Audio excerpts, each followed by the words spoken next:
Here with us today we have Sham of iDream Developments to talk about his business and his journey so far. So, Sham, can you tell us a little bit about what iDream Developments is and what it stands for? Hey guys, hi. Hope everyone is well. iDream was set up about 9 years ago. We came from a building background as a family, and my background was always interior design. So I never really got involved in the building side of the business, which my dad and my uncle did.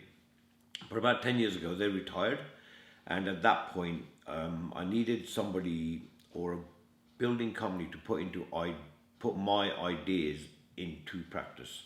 So what I did was I took three of their best staff and we set up iDream Developments, and it was on the basis that we were going to be an interior design company and a build company at the same time. But our unique selling point was the fact that we did interior design for every project that we did. And starting from three guys 8 years ago, we're now 45 guys, over 10 teams with 4 project managers and myself as the interior designer, who also have a trainee that we've taken on as an apprentice for interior design. Okay, that sounds really good. And just to get a bit more into the background of how iDream Developments progressed, can you tell us a little bit about the initial hurdles that you may have faced? Yeah, as with any building company, the major number one hurdle is getting the right staff with the right skill set. So although we're 44 guys strong now, we've been through a lot of guys that said that they can do X, Y, Z, but actually they couldn't. So, and that's only trial and error that you'll learn if they've got a certain skill set or not. So you try them on, take them on for a job and watch over them, and if it turns out good, you keep them on. If it doesn't, then obviously you part ways. So one of the biggest hurdles with any business, I guess, is finding the right staff and getting the right skill set. So that was hard, but we've got a good set of guys now, and we're not really looking to expand the company right at this time.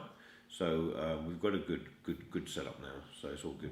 Okay, and what would you say has been your most successful project so far? Well, I like to think all our projects are successful, so, because we interior design them. So every single project has a wow about it. I guess that we've been building up to getting onto more larger and larger and larger projects. A couple of projects that kind of spring to mind in the back of my head are, we've just finished a project in Gerrards Cross.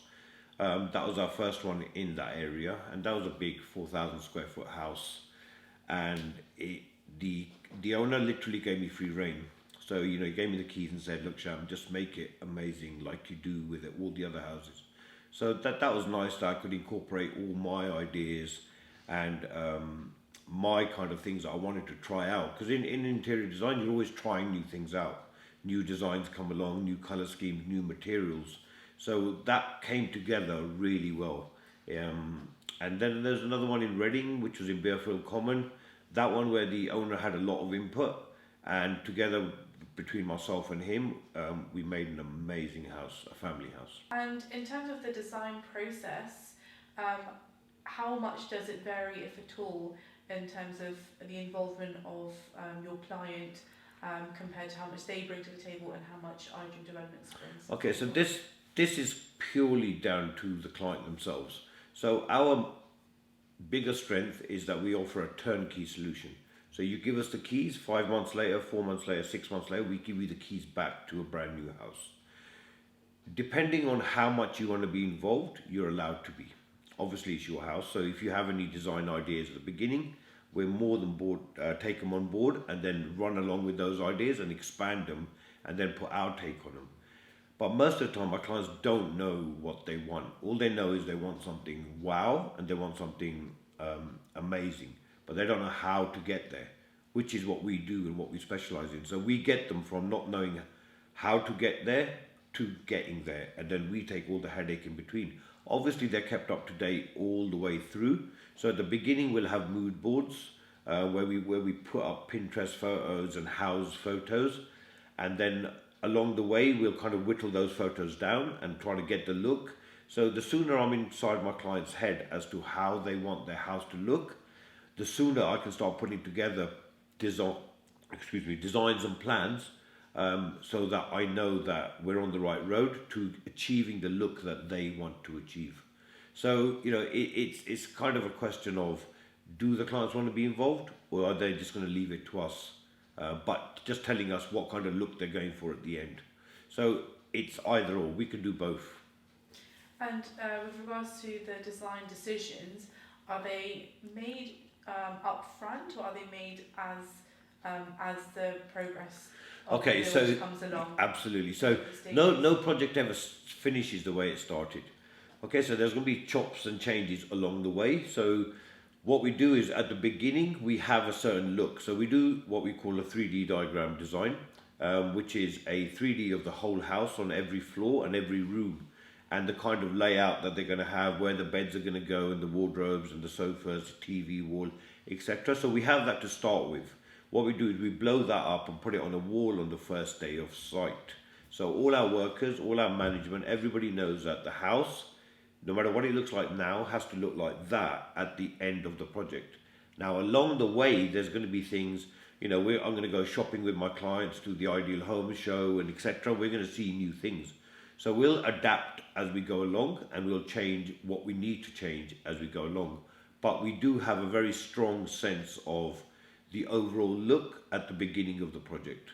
But like I said, no project ever ends exactly like that. But they are very similar to what we start with. Just going on that, in terms of changing people's lives, with Ideal Developments, you have pretty much changed your own life as well. Can you tell us a little bit more about your background and your childhood, and how that influenced where you are today? Sure, okay. I'm a local. I was born in India. I came to this country when I was 6 years old, and settled in a little village called Cranford in Hounslow.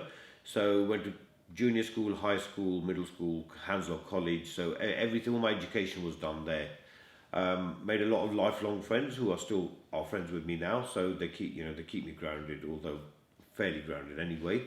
But in terms of how has it influenced my career so far to date, I guess even from a young age, I was always into design. So if I wasn't designing clothes, I was designing magazines, I was designing calendars. So it's only later on in my late teens that I wanted to get into interior design. But in those days, in the early 90s, late 80s, interior design didn't pay a lot of money. So I didn't pursue a career in it because I didn't see enough money in it. So I went and did IT for 10 years, and I worked for Dell. So I worked my way up in Dell Computers, did it for 10 years, had a great stint there, made some lovely friends there who we still keep in contact. And it was only after those 10 years, when IT took a nosedive, I came out of the industry and I took a year off sabbatical. And then I was thinking, okay, where do I go next? And I then continued to pursue something to do with interior design. And it happened to be at that time that my uncle and my dad were retiring from the building company, and so I took 3 of their best staff, formed Armed Developments as a building company with my flair for design, and never looked back. That was 9 years ago, and now we're 44 guys strong, 10 teams working on multi-million-pound developments, and really, the world's our oyster at the moment.